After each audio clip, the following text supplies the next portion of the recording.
Okeo. Koro enayanga nyakoro mga juang ni Kenya nyalo omo sukari, oduma kod ochele kowuok e pinje maoko ma oko juogo suru.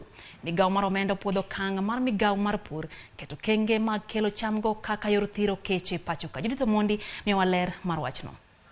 Piny Kenya osebedo ka kedo kod kech kod oro e thoth gwenge ma pacho ka, ma osechuno piny owacho mondo mi ochwal chiemo ne gwenge mopogore opogore mondo mi okony oganda ma kech nego. Kaka yo mar kedo kod kech, jatend migawo mar omenda Njuguna Ndung'u opudho kwayo mar migawo mar pur mondo mi jo ohala thuolo mar kelo sukari, mchele kaachiel kod oduma kowuok e pinje maoko ma ok gichulo osuru moro amora.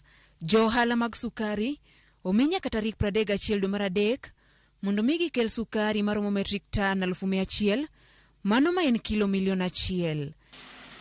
Migawo no yienegi mondo mi gikel bando maromo metrik tan 900 kata kilo milion 900, ka mchele to winjre gikel milion 600. Komachielo, jo ohala mag mchele kod bando to mi chakre tarik 1 dwe mar 2 nyaka tarik 6 dwe mar 8 mondo mi gikel mwandugo e pacho ka. Mondo mi oduma go bed minyalo usi e chiro ma pacho ka, nyaka gibed ni ng'ich gi ok kalo 13.5 kaka chik ma pacho ka dwaro.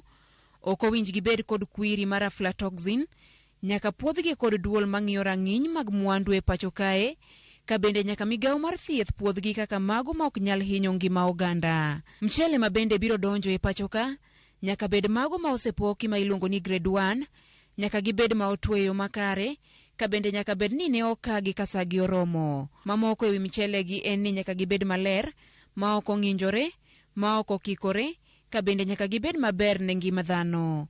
Migawo mar weche omenda bende olero ni kik gibed mchele man kod tik moro amora, kata mana ma opur kata bedo kod kwiri. Mahao ndalo 10 mokalo, migawo mar pur ne ochiwo andika mamiyo jo ohala thuolo mar ndalo 15 yare tarik 14 dwe mar 12 mar oro kwayogi mondo mi gikel chiemo go e pacho kae.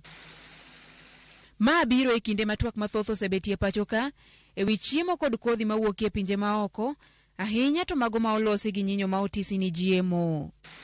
Judith Omondi, Ramogi TV.